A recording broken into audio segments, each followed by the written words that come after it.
Hey guys, it's Vince from CG Vinyl Studio, and today I'm excited to discuss two new products that we've just become a distributor of. And these products are ClearJet. Now these are both liquid laminates, and the two products we're carrying now are the Type A2000 Gloss and the Type A2000 Semi-Gloss.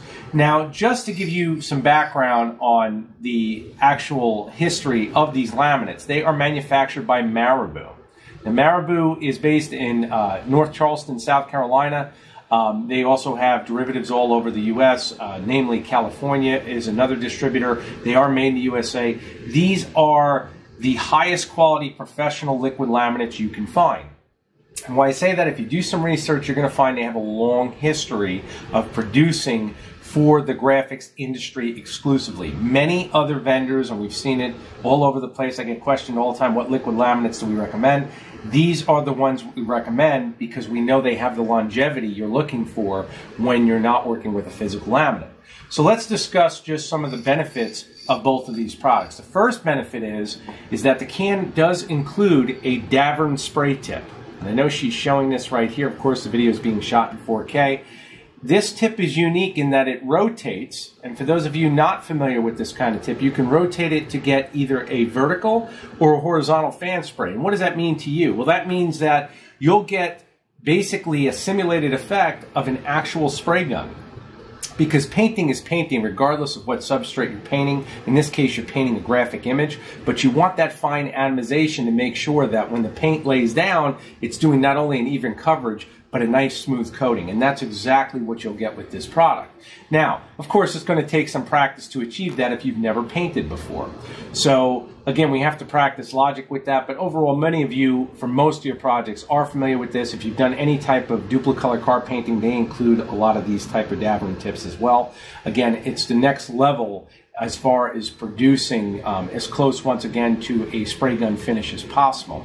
The other thing that makes this product extremely unique, and Marabu in general, is the fact that, of course, these products do contain UV inhibitors. So we make sure that your print will be as vibrant and last as long as possible in the elements. Now, that being said, Marabu is the only company that has actually used an environmental simulator test to clarify the duration of their product.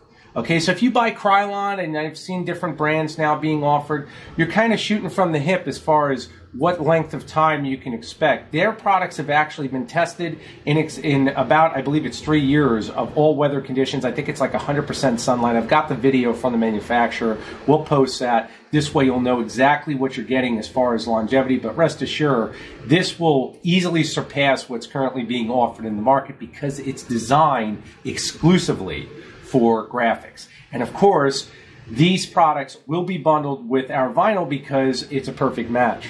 I mean, many of you have questioned us about having, once again, an alternative to physical lamination, and these are without a doubt not going to disappoint. They are simple to apply. Again, if you can paint, if you have any skill set in painting, doing this is very easy to do, and they're very cost effective. I mean, when you look at the bundles with the vinyl, you're going to be hard-pressed to find these combinations. They've never been offered in the industry before. For what reason, I have no idea, but it's just logical. If you have a one-off project and you need your vinyl to be waterproof, on top of actually with the UV inhibitors already incorporated in there, this is going to be the easiest method and, again, the most cost-effective you're going to get.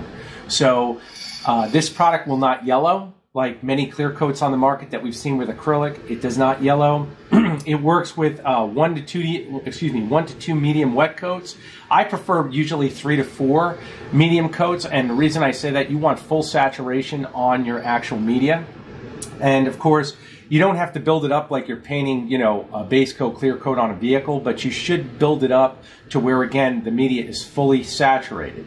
Our glossy media accepts this exceptionally, as well as our matte media. So the big thing here is just getting a feel for which version you like. Again, the A2000 gloss is very, very similar to what you'd see as far as on a vehicle's finish. And then the semi-gloss just adds a slight matte finish to that. Of course, we are going to show you the continuation because I'm going to go over the spraying of these. I want to go over the whole technique so you guys can see how to get professional finishes on your products for your clients. Because again, This product is exceptional to save you guys all money as you're getting your business started. The more you get involved, you can offer then physical lamination, but liquid lamination still has its place in this industry exclusively due to the fact that there are many applications where physical lamination may not be best. If you need something to be completely waterproof in terms of underwater submission, you would definitely want a sealer type, which is a liquid laminate first over an actual laminate, because again, water is detrimental. So we want to make sure that you're getting both finishes you're absolutely looking for to make sure that you can get that actual chemical formulation where it seals your image, and that's where liquid laminate also comes in handy, even if you're already using physical laminate. So again, I hope the video has been helpful. Just to give you an idea of your size of your can, you're looking at 12 ounces on each can. So under most variables, you'll probably get, extensive use in excess of 20 sheets. If you're looking at, 8.5 by 11, that should not be a problem, depending upon how many coats are applied, how heavy the coats are applied. There's a lot of different variables there, but overall, like I said, in terms of pricing on this compared to a physical, owning a physical laminator and then also purchasing, a quality laminate like 3M 8518, the price comparison as far as justifying liquid versus physical is just amazing. So it's really going to be a really cost-effective solution. So again, I hope this part of the video has been helpful. I will continue this with showing you how to apply it. We'll go through the professional way to apply it to give you the best results you can possibly get, and we'll go from there. Thank you again for watching. Okay guys, right now I'm in the actual area I'm going to start spraying our graphic, and I want to cover exactly what I have here because this is a detailed process so that we can replicate the results over and over again. Once again, this is far exceeding that of what you typically see on YouTube, and I know that for a fact because I've never seen a video done like this. What you see before you is my tip cleaning tools right here, which are nothing more than a couple Q-tips, a little bit of acetone, so that in between spraying I can always clean my dabber nozzle, because I never see this done and I never understand why it's not done. The cleaner your tip is from actual buildup of paint allows for a much finer atomization, and that's something always to pay attention to, especially when we're painting graphics or for that matter anything. Once again, I've never seen it done, but that's a practice I've always done. Now what I have here is a spray bottle of water, and what I use the water for is, you can see I've got a Home Right spray shelter here. You can use any type of spray shelter you like. You don't even have to use a spray booth, but I highly recommend it as it protects your prints from excess dust. What I do with the water prior, you can see here I have a metal or I should say just a sheet of metal, and then I have magnets that have heat shrink over them. These magnets with the heat shrink allow for pull tabs, and I can mount my graphics to this piece of metal. It's got a hang strap there, so I can remove it completely, spray down the tent to make sure that dust is all trapped, just like a body guy would do for an automobile as far as spraying his paint booth, and now you're ready to spray and get as close to a professional result as possible. Again, it's all, the devil's always in the details, and those that actually take the time to invest in the right tools always get the best results. So again, I've already set my nozzle up. I'm all set with that. I'm going to do a test spray. This has been I've actually shook this now for about 2 to 3 minutes, and that's a solid 2 to 3 minutes. You want to make sure everything is shaken up real well, and of course I'm not going to define how to actually shake a spray can. Of course it's got the ball inside of it, you can hear it moving around, and you're good. So we'll just do a low spray. You can see what we've got there. And you're going to want to stay relatively close. Again, they say 6 to 8 inches. You'll define that by the coat that's coming down. Again, it's a very fine mist. And go real close. Over. I'm going to come back. And you see how I'm always spraying past it. And again.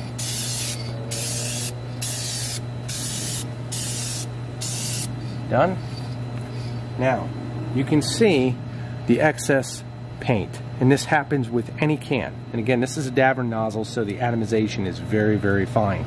I'm going to now clean it so that we will be ready for our next application. And the beauty of using a spray booth, I don't have to tell you, these little spray tents are excellent for these projects. You can use these even inside your house if it has well ventilated rooms. And there's your nozzle. perfect. So now you're ready to go again. And when I say ready to go again, you can see we've got a nice coat on here. And again, just so everybody's aware, I'm using the A2000 gloss. That's the first coat. I usually do 3 and I'll get lighter from the first coat, but you can definitely see the reflection of my hand. And this is, of course, our gloss substrate. This is our gloss vinyl. But I cannot emphasize enough how simple this process is when you have the piece of sheet metal, the magnets set up. And again, you can leave this, once again, if you have a big enough house and the ventilation's right, you can leave this inside your house, you're ready to go. Okay guys, we've waited for the paint to flash, and now what we're going to do is, before we do anything else, I always test, put my hand down and just see if the tent is still wet. This confirms that, then again, we're still trapping dust. If it was dry, I would remove the actual sheet, spray down the tent again with some water to make sure we trap all the dust, and now we're ready for application of our second coat. Real simple. Once again, off camera, I've already shaken a can in excess now of 2 minutes, and that's in between the flash time. So just make sure you're always shaking the can. Check your tip again. Make sure you have no runoff. You can see the tip is immaculate. You're ready now to spray. Always do a test spray. And then here we go.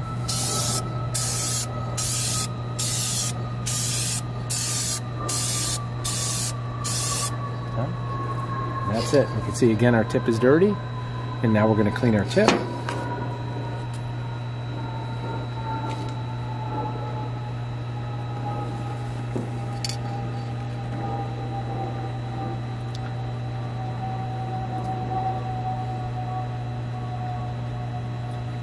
Brand new. You're all set. Let this paint flash and you're good again. We'll do one more coat and that'll be it for this sheet. Okay guys, we're back now on the secondary flash. We're going to go to the third coat now. This is the final coat. Once again, this is the A2000 gloss. We're going to do the semi-gloss finish next. Again, like I said before, redundancy is definitely not a bad thing seeing this process. Once again, you can see our tip has been cleaned. We did that prior when we did finish the second coat.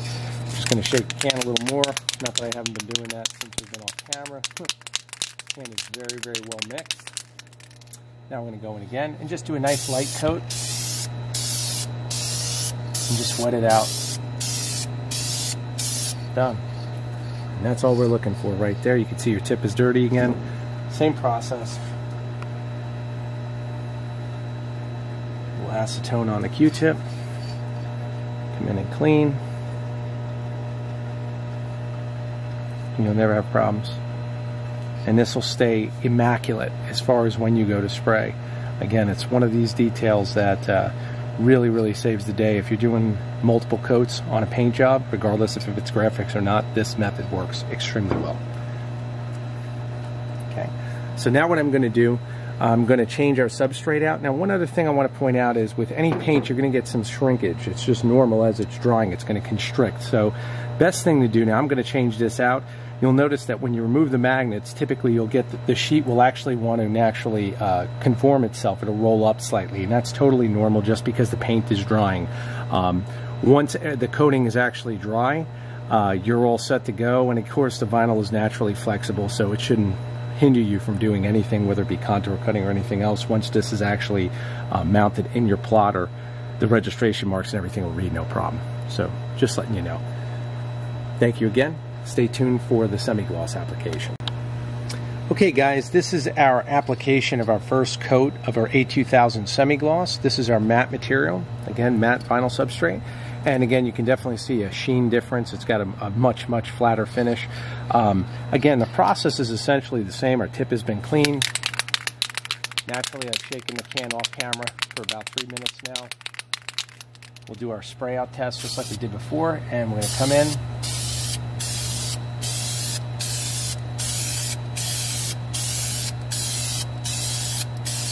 Once again, I'm always spraying past the substrate. You never want to stop in the middle. And that way we actually assure we get a nice smooth coat on what we're doing. We don't want to have a stop line, so to speak, of where the actual paint has stopped being applied. So that's our first coat. We'll come back, we'll do another coat, we'll let this flash. Again, tip maintenance is very important, just like I did in the actual gloss video. We're going to clean our tip now, and you can see. So same process, very, very straightforward.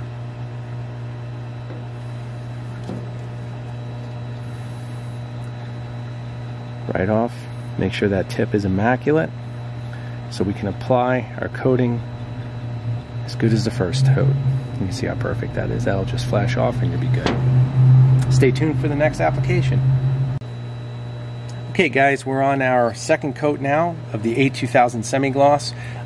The paint has been given time to flash. I've been shaking the can naturally in between the break, just as usual. Once again, we did clean our tip prior to actually, or I should say after we finished the first coat. Now we're going to apply the second coat. And again, one thing I want to point out, because we do get a lot of questions on this, you want to make sure when you're applying what's considered to be one coat is spray back, forth, down, all the way back up. That's one coat. It's not one coat where we're just going shh. We're going shh. That's one coat. Okay, we want to make sure we always have even coverage. And building this up is going to give you the effect you're looking for. Just keep in mind that you don't want to waste paint either. I recommend 3 coats to start with. If you want to increase more protection, an extra coat's not going to hurt. But don't just be, execute common sense, because you don't want to waste it naturally. So we're going to start again with our spray out. Always with a spray out.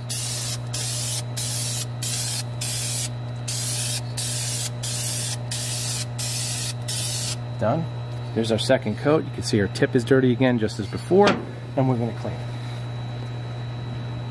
And the other one, another quick point to point out is that you definitely want to be in a well-ventilated area, because when you use a little spray booth like this, naturally it's going to trap the aerosol, so you want to give it time to breathe out, and you'll be set. You can see your tip is clean. Perfect. Ready to go for the third coat. We'll let this flash. We'll come back and show you what we've got. Okay guys, we're back. We're going to apply our third coat now, the A2000 semi-gloss. Again, we've had our matte substrate here. Flash time is went for the second coat now. You can see that we did clean our tip prior to ending the last video, so that's all perfect. Same process, been shaking the can naturally in between the actual shooting of this video. And now what we're going to do is do our spray out.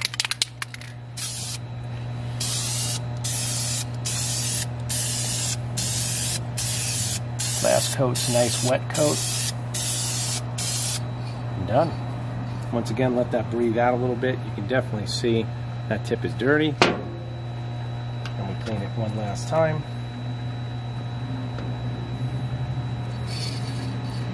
Just come over here and just clean it out. And you're perfect. You're ready to go for when you need it again. You're all set.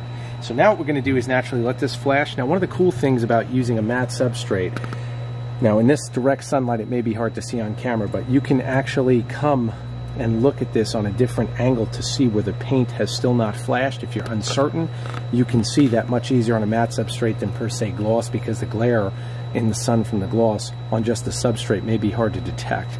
But typically 3 to 5 minutes flash time is all you need, and you're set to go. And you can see how clean this is. And that was the whole process. Painting, regardless of what it is, whether it be graphic or anything else, is all about cleanliness and process. And you can see here how simple this is. Of course, I tested once again with my hand to see on the base if it's still wet, and it is, so that traps all our dust. And we're doing everything we can to mitigate as many anomalies from getting in our substrate, because unlike a regular painted surface, naturally anyone who's worked with graphics, you can't sand this. Once it's set, it's set. That's why we always recommend printing. Now we're doing one actual graphic, but if you can do multiple graphics, if you do ever get a blem, it's much easier to correct, where you just replace it. If you're painting a car or another, whatever product you're painting, usually you can sand out different blems. Of course, with graphics, that's not possible. So you always want to prepare ahead and just take your time, and you'll master the process. But right now, we'll let this flash, and then I'll give you the final result of both materials inside once this is done. So thank you for all staying tuned. Okay guys, we're at the final presentation stage. Again, we have our semi-gloss finish A2000, and over here, of course, we have our A2000 gloss finish. And again, if you hold this up to the light, you can definitely see the difference on the gloss finish. And again, you've seen how fast I did the coats. Looking at our semi-gloss finish, same process. You can see on the matte material, you get a slight sheen, nothing heavy. Again, the clarity on the colors is excellent. And of course, just to reiterate, if you wanted to make this totally waterproof, because this is a question we get a lot if guys are dealing with marine applications and things of that sort, there are ways to get this totally waterproof. And the main way would be to make sure that your edges are sealed. So you can use a edge sealer from 3M. 3M does make an edge sealer, or you can also just spray the edges with the ClearJet once you're done. Now again, I've cut these out, and this is just a rough cut. We naturally didn't do a typical, what do you call a contour cut, but what we did here is just cut the images out. If we were to reseal these on the edges, you would be fine all the way across, because now then the edges are sealed with paint, and therefore you will not have any moisture potential to get in between the material and the layer of paint. That's a question we get a lot. And is it possible to have totally waterproof material? It is. It's the process you decide to use in anything that you're dealing with, vinyl in general, that really determines the outcome and how durable the actual material is. Again, using the coats that we've used with this, ClearJet again has done extensive testing, right down to using a simulator to actually simulate the environment of being exposed in excess, I believe, of 3 years. And I'm going to link that video as well so you guys can check it out. As far as being generally water resistant, you can see what you have here, and you're fine. The water just runs right off. And again, with Inkjet ink, you have no running at all. You can see here, this is perfect. It's sealed. It's set. So the only areas of concern would be if you were submerging this in water. Naturally, that would be the area of concern, but you can see here, color fastness is fine. And then, of course, on this one, same process. You're set. You can see color fastness is fine. We have no ink running. We know that our image is now perfectly sealed, and we're set to go. So, again, stupid easy process once you utilize the right tools, and those are the questions we get asked a lot. The tools that I've shown you in this video are the tools I would use on a consistent basis to give me repeatable results like you see here. We see a lot of YouTube videos where end users typically are spraying Krylon type paints and other type paints in their house, and they're getting overspray everywhere. I wanted to show you a method that, once again, is tried and true. It costs a little more because there's a little more tools associated with it, but the outcome is hard to really deny. And that's the thing, the process is there, and therefore you always get a really great finish. And again, if you're doing large laminations, realistically, this is the easiest method to use. We've had a lot of clients ask us lately about doing, wall murals, things of that nature. This is the fastest way to give you a professional finish in terms of actually sealing your graphics. You take your time in terms of what you're creating, and again, we want to offer the best as far as lamination, and without a doubt, these materials from Marabu are definitively the best. ClearJet is amazing stuff. And again, you saw how easy it was. So again, I hope the video has been helpful. I know that watching this video is still not going to answer a million questions, so of course a picture's worth 1,000 words. If you guys message us, we'll do our best, Joanna and I, to get back with you. And keep in mind that I never sell anything I don't use. I'm using this stuff on a daily basis for different applications myself, so as I use it more, I find that I get better and better at it. It's a practice type format, because painting is all practice, just like just graphics in general. So again, I learn little tips, I learn little tricks. I plan on sharing anything I learn with you. If you have any questions on that, I'll definitely help you out. But for those people out there who want a professional finish, whether you're a hobbyist or professional, this is your next level up. And with the packages we've put together with the vinyl, there's simply nothing like this on the market, period. Especially at the cost that we're talking about associating with it. So again, I want to thank you all. I hope you guys subscribe to the channel. Again, CG Vinyl Studio. And again, if you need to message us direct, you can get in touch with us direct through the channel, and we'll get back to you as soon as possible. Or you can go to CG Vinyl eBay store. The links will be in the description, and you'll be set with that as well. Thank you for your time. Take care.